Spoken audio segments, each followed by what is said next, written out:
Guys 1-1.5 महीने पहले ना मैंने इस रूम के लिए पीवीसी मंगा ली थी, लेकिन इसकी एक समस्या थी, मैं पहले ही लगा देती पीवीसी को, लेकिन इसका जो पहले से पीवीसी वॉलपेपर लगा हुआ था ना वो थोड़ा फ्लावर वाला था, डार्क कलर का था, और जो अब मंगाई है ना वो मंगाई है वाइट कलर की, तो उसमें वो दिख रहा था, मतलब अंदर वाला पार्ट दिख रहा था, तो इस वजह से फिर इसको निकालना ज़रूरी हो गया था। और इसको निकालते समय आप इसकी हालत देख सकते हो पूरी दीवार की, जो अंदर का पेंट है ना वो भी निकल जाता है, और कहीं कहीं से सीमेंट जो होता है ना वो भी निकल जाता है। जितनी भी लेयर होती है ना आपके पास पेंट की वो सब निकल जाती हैं इससे। तो इससे आप देख सकते हो इसमें सीमेंट भी दिखने लग गया है। इतनी अच्छी पकड़ होती है, किसी किसी की क्वालिटी बहुत अच्छी होती है, किसी किसी की क्वालिटी बहुत बेकार आती है। अब जैसे कि हमारे रूम में जो लगी हुई है उसकी क्वालिटी अच्छी है, लेकिन जो किचन में मैंने छोटा सा एक टुकड़ा लगाया था ना, मैं यहाँ पे ना इसकी पिक्चर मेंशन कर दूंगी, उसकी क्वालिटी बहुत बेकार आई थी। वो मंगा के देखा था तो वो चिपका नहीं था, तो वो बेकार था, मतलब उसके पैसे बेकार गए थे। वैसे एक पीस ही, एक रोल ही मंगाया था, ज़्यादा नहीं मंगाया था गाइस।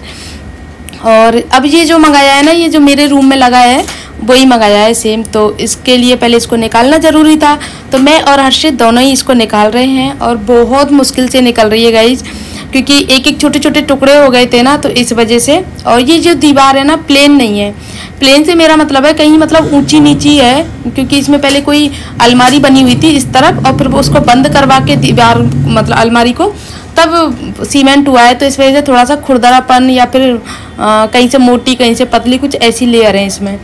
तो देखते हैं लगा के, पहले तो इसको निकाल लेते हैं गाइस।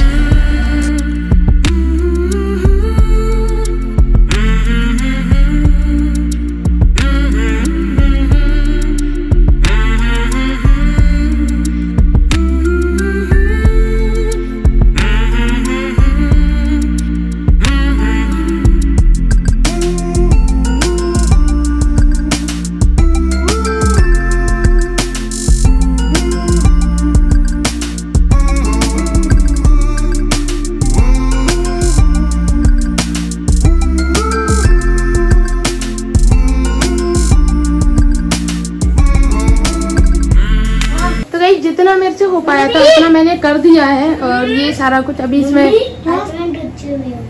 अच्छा ये मैंने सारा निकाल दिया है, बाकी ये रह गया है, इसको पत्ते निकाल देंगे ऊपर से, और इस पे दोबारा से एक बार पेंट होगा, देन उसके बाद में पीवीसी लगाई जाएगी।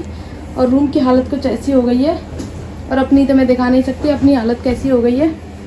तो ये भी पूरे ऊपर से सामान हटा के साफ किया था, कुछ फालतू का सामान निकला था, तो फेंकूंगी तो नहीं, लेकिन उसको उठा के रख दूंगी। हाँ ये मिट्टी की है, इसको रख के आओ। तो गाइस करते हैं साफ सफाई पूरा। जितना इजी काम को स्टार्ट करना लगता है ना गाइस, उतना ही बोरिंग हो जाता है या भारी हो जाता है लास्ट में काम करते करते। और मेरी तबीयत अभी इतनी ज़्यादा बेटर नहीं है, लेकिन काम मैंने बड़ा छेड़ लिया, और उस चक्कर में फिर साफ़ सफाई भी पूरी हो गई थी। तो फिर इसके साथ में ही मैंने जब ये दीवार की हुई तो फिर पूरे ही रूम की साफ़ सफाई कर दी मैंने, पंखा वगैरह सारी चीज़ों की अच्छे से। और बेडशीट को धुलने डाल दूँगी, अभी तो इसको ही बिछाऊँगी, क्योंकि अभी और सफाई होना बाकी है, क्योंकि अभी थोड़ी सी लेयर और रह गई है, वो निकलेंगी फिर गंदगी होगी। तो बेडशीट को कल चेंज करूँगी, क्योंकि कल एकादशी है, वैसे भी मुझे बेडशीट चेंज करनी है। तो और भी कोशिश होगी तो पर्दे वगैरह भी धुल दूंगी कल, क्योंकि कपड़े ज़्यादा नहीं है, हम दोनों के ही कपड़े हैं, मम्मी पापा भी नहीं है, तो फिर ज़्यादा कपड़े हो जाते हैं, तो फिर पर्दे वगैरह के लिए पूरी जगह चाहिए होती है। तो अच्छे से इसकी पहले सफाई कर दूं, और एक मतलब जो थोड़ी बहुत जो मिट्टी थी या फिर जो सीमेंट वगैरह की वो निकली थी ना, वो जगह जगह कोने में जाके फंस गई हैं, तो उनको निकालना है, अच्छे से साफ करना है। और हर्षित मेरी हेल्प कर रहा है, पूरी हेल्प कर रहा है हर्षित, स्वरा की कमी पूरी कर रहा है। और मतलब जो मैं चीज़, जैसे किसी चीज़ गिर जाती या किसी चीज़ को मंगाती, झाड़ू ले आ, ये ले आ, वो ले आ, तो सारी चीज़ें ला के दे रहा था मुझे, बिल्कुल भी तंग नहीं करता है, अब थोड़ा समझदार भी हो गया है। और जो इसमें से ना मोटे मोटे जो कागज़ वगैरह निकले थे ना, उनकी मैंने एकदम फोल्ड करके वो सारे एक पॉलीथीन में रख दिए हैं। कल जैसे कचरा वाला सुबह आएगा तो उसको डाल दूंगी, क्योंकि बाहर रोड पे या फिर ऐसे आप दिन में कैसे कचरा नहीं डाल सकते हैं, जब सुबह आता है कचरा वाली गाड़ी आती है तो ये आप डाल सकते हो। तो अभी वो मैंने उठा के रख दिया है पॉलीथीन में बंद करके, सुबह कचरा वाला आता है, कई आते हैं कचरे वाले, तो जैसे कोई भी निकलेगा तो डाल दूंगी गाइस उसमें। तो ये कागज़ ही कागज़ है, और कागज़ों से हम बहुत सारा, पूरी पॉलीथीन, बड़ी वाली पॉलीथीन जो थी ना वो भर गई थी, ऐसा लग रहा था कितना ज़्यादा कचरा निकला है, जबकि वैसा कुछ नहीं था, सिर्फ कागज़ निकले थे इसमें से बस। तो अभी पूरा काम हो गया तो झाड़ू लगा रही हूँ और उसके बाद में फिर मैं पोछा लगा दूँगी, क्योंकि इसमें पैर बिल्कुल नहीं चल रहे, सीमेंट की जो है ना वो पैरों में। तो गाइस मैं सुबह की गई हूँ ना, सुबह के बाद में अब आई हूँ मैं, उसके बाद में 9-10 बजे उतर गई थी और तब से अब चढ़ के आई हूँ। अब आप देख सकते हो 6:15 का टाइम हो रहा है, 6:15 बजे आई हूँ गाइस मैं। और अब मैं क्यों आई हूँ, क्योंकि एक तो मैं आके नहाई थी एंड उसके बाद में फिर ये कपड़े वगैरह रखे हुए हैं, इनकी तय करनी है मुझे। हर्षी ये तो बेटा बहुत गलत बात होती है आपकी, ठीक है। इनकी तय करनी है मुझे, इनकी तय बनाने के बाद में फिर मुझे खाने की तैयारी करनी है। अभी आधी तैयारी हुई है, आधी नहीं हुई है, तो ये काम करना है और यहाँ की झाड़ू लगानी है। तो ये काम करके फिर मैं दोबारा नीचे जाऊँगी, फिर आराम से ऊपर आऊँगी, जब पतिदेव आ जाएंगे तभी ऊपर आऊँगी चढ़ के गाइस। तो इनकी तय कर लेती हूँ, कपड़ों की तय बना लेती हूँ। झाड़ू का तो ये है, पोछा लगाने का तो ये है कि सुबह ही करके गई थी तो गंदगी है ही नहीं, आप देख सकते हो पूरा साफ पड़ा है यहाँ पे। और सिर्फ झाड़ू लगानी है, बाकी और कुछ नहीं करना है। बच्चों से ही घर गंदा होता है, बच्चों से ही घर में रौनक होती है, सब काम बच्चों से होते हैं। जब बच्चे यहाँ पे रहते हैं ना दोनों, स्वरा हर्षित, तो पूरा पूरा दिन मेरा झाड़ू पोछे में निकलता है। और अब देखो गाइस बिल्कुल भी गंदगी नहीं है, सुबह जो करके गई थी सेम ऐसे ही है। इन पैसों को रख दो भाई। सुबह से काम में लगी हुई हूँ गाइस और मैं बहुत ज़्यादा थक चुकी हूँ और दिन में बिल्कुल भी रेस्ट भी नहीं किया था, क्योंकि कोई जब रहता नहीं है ना तो फिर रेस्ट भी नहीं करती मैं, मतलब बैठी रहती हूँ, पूरा दिन बैठी रही थी। हर्षित भी नहीं सोया, मैं भी नहीं सोई।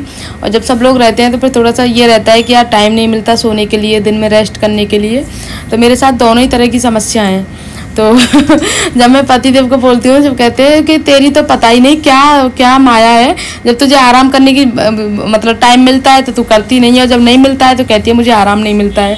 पहले स्वरा नहीं लेटने देती थी, क्योंकि स्वरा जगी रहती थी तो उस वजह से मैं नहीं आराम करती थी, क्योंकि फिर वो पूरा दिन घूमती थी इधर उधर, तो इस वजह से धूप में। और अब जब स्वरा नहीं है, कोई काम भी नहीं है इतना ज़्यादा, तो अब वैसे नहीं लेटती हूँ मैं।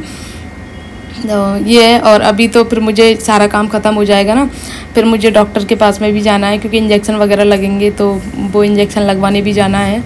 और मुझे बहुत डर लगता है इंजेक्शन से, बहुत डर लगता है।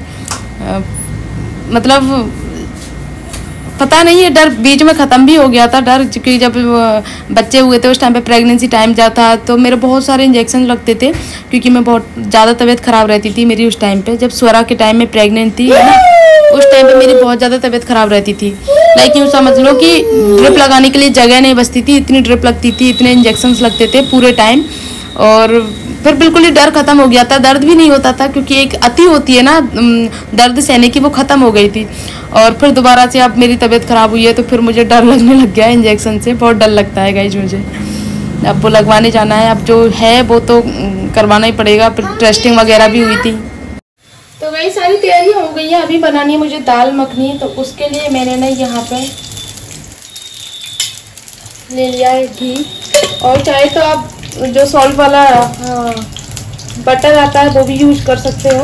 और उसके बाद में जब तक घी गर्म हो रहा है तब तक मैं ले लेती हूँ 2-3 काली मिर्ची, और उसके बाद में लेनी है 2 लौंग, 2-3 नहीं 2 लौंग, और गाइस छोटा सा दालचीनी का टुकड़ा, इतना सा लेना है, ज़्यादा नहीं लेना, इतना सा, क्योंकि गर्मी है इसीलिए।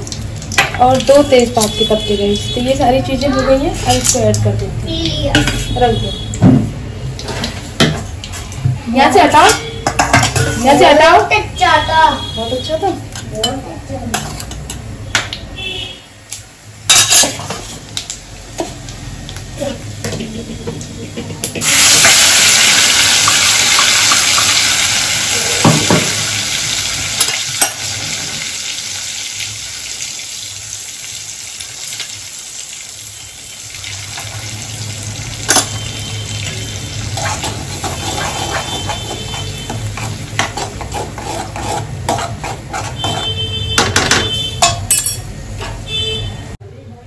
गाइज यहाँ पे आप देख सकते हो ग्रेवी मेरी भुन चुकी है, और थोड़ा सा बस 1-2 मिनट की कमी और है, तब तक भुन लेती हूँ। तो दूसरी तरफ मैं दाल देख लेती हूँ कि अभी बनी है कि नहीं बनी है। तो अगर नहीं बनी होगी तो फिर दोबारा से इसको कुकर को चढ़ा दूँगी गैस पे। तो अभी मुझे दिख रहा है कि थोड़ी सी कमी है, तो इसको दोबारा से गैस पे रख देती हूँ, क्योंकि अभी हमारी सब्ज़ी बनने में भी टाइम है। ग्रेवी तैयार होने में भी टाइम है, तो इसको एक सीटी और लगा लेती हूँ गाइज। क्योंकि दाल मखनी का ये है ना, थोड़ा सा एकदम अच्छे से बिल्कुल एकदम मेल्ट मक्खन हो जाती है ना, तो अच्छी लगती है दाल मखनी। खड़ी खड़ी साबुत जो होती है ना, वो अच्छी नहीं लगती है। तो यहाँ पे मैं 1 चम्मच मलाई ऐड कर रही हूँ। ग्रेवी भुन चुकी है, तो मलाई को अच्छे से चला लेना है गाइज।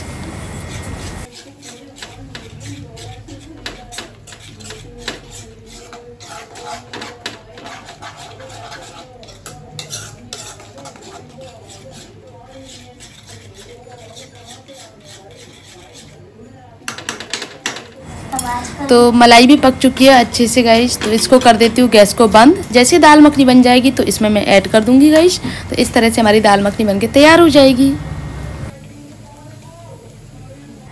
जब तक दाल मखनी बन रही है तो तब तक मैं ओवन निकाल के ओवन की सफाई कर लेती हूँ, क्योंकि ओवन ऊपर रखा रहता है स्टोर में।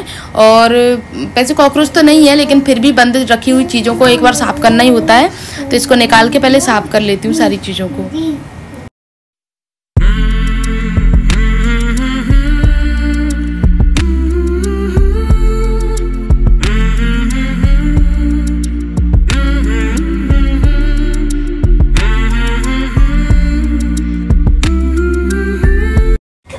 तो गाइस दाल मखनी हमारी बनके रेडी हो चुकी है। अब फाइनली नान बनाना स्टार्ट करती हूँ, और फिर मुझे ठाकुर जी का भोग लगाना है। हर्षित को भी भूख लग रही है, वो बोल रहा मम्मा भूख लगी है। वरना मेरी स्वरा होती, इस टाइम पे मुझे स्वरा की बहुत याद आई कि स्वरा जब होती है ना, तो मतलब उसको खाना मैं जल्दी बना देती हूँ, लेकिन उसको उस जल्दी से भी जल्दी चाहिए होता है खाना। उसे भूख को बिल्कुल इंतज़ार नहीं होता है। हर्षित तो मेरा कितना भी टाइम भूखा रख लो वो रह लेता है, लेकिन स्वरा तो जब तक खाना स्टार्ट करती है, जब से मम्मा खाना कब बनेगा, मम्मा खाना बन गया क्या, मम्मा आपने तो बोला था 5 मिनट में बन जाएगा, 5 मिनट हो गई। मतलब जब तक खड़ी रहती, जब तक खाना कंप्लीट ना हो जाता, उसको इंतज़ार नहीं होता। और फिर बहुत उसको वो था, मतलब उसको हर 5 मिनट में कुछ ना कुछ चाहिए होता है। 5 मिनट भूख लगी है, और फिर खाना अधूरा छोड़ देती, उसकी ये आदत थी। तो मुझे बहुत याद आई उसकी।